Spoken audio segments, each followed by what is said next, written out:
The 85mm focal length is one of those focal lengths in photography that I think is a little bit misunderstood, because people become used to mid-range zooms and they also become used to the 35 and 50mm focal lengths. And then as they go on to use it, they realize that it's not got the same flexibility as, say, a 35.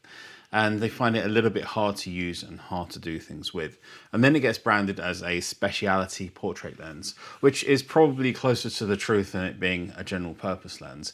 But actually, I think that if you spend some time and really get into the 85mm focal length, whilst it's definitely not as flexible as the wider lenses, you can actually do an awful lot with it. And it's definitely true that it's a portrait lens, but if you are willing to and can get a little bit of space, you can make some really nice looking work with it. Too often what I see people do with 85mm is just do a very tight headshot with completely blurred background, and we don't get to see where the person is or any sort of context whatsoever. The 85 requires space. Yes, that's absolutely true, and that does make it less flexible than other focal lengths. But what you get in return is this look that reminds us of pictures that we see in magazines and maybe sort of movies and that kind of thing. It feels very professional, and it's got this high-end sort of, if I had to describe it, I would say it's a very polished look. That's probably the best way. I don't want to go into the it's cinematic, it's filmic or anything like that.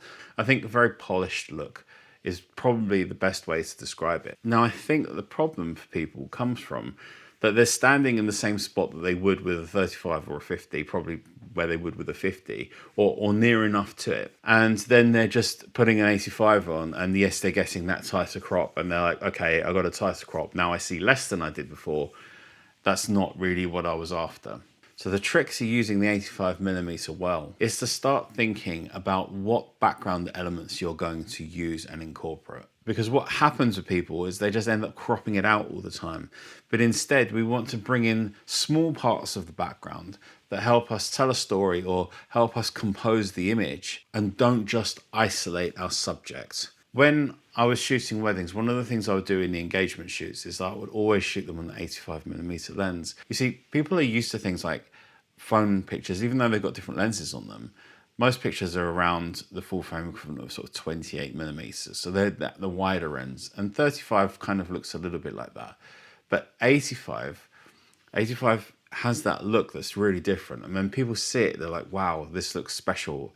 It looks different to things that they normally see, but it looks different good. So I think that the key to using an 85mm well is to use it as a sort of a limited general purpose lens, not to start seeing it as a speciality prime. It's like thinking about what the background is, not just having just blur and that's it, because that's not the name of the game.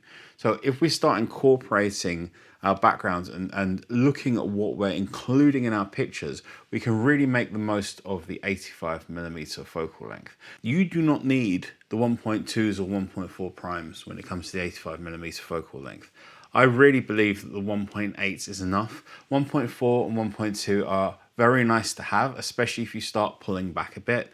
And like in some of these pictures that I'm showing you, these are shot at 1.4, and that helps create some of the atmosphere that we're feeling as well. It kind of helps gives that look by slightly isolating the subjects, but at the same time, we're still really aware of the surroundings and the background.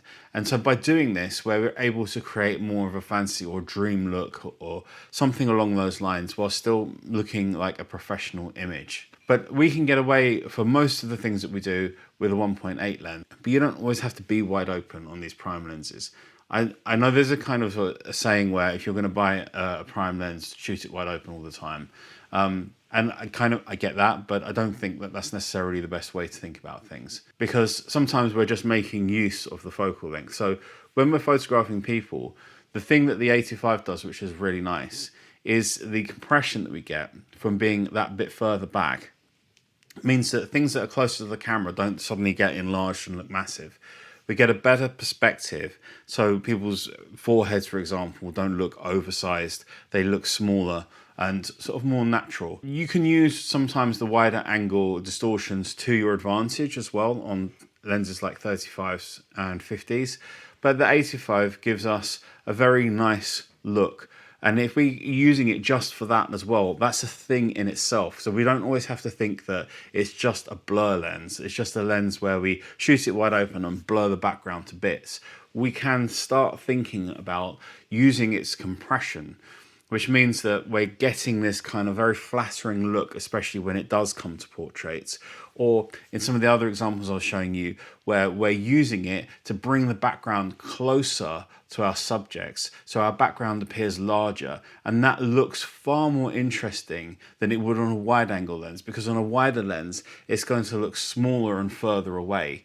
And that just doesn't give us the same atmosphere and mood as a longer focal length does. So there are a few aspects to take into consideration when using an 85mm lens, but I would always encourage everyone to start out on the 1.8s and only go to the 1.4s and 1.2s if you really think you're going to use them. For my wedding photography career, I stuck to the 1.8. I always had in my mind to get the 1.4G, but I ended up sticking with the 1.8G because I was often photographing two people together. And most of the time, like in some of the pictures here that I'm showing you, I'm at 2.2. I'm at f2.2, and I'm doing that because I want the look and the compression of an 85mm, but I'm not really after the incredibly shallow depth of field that I could get at 1.2 all the time.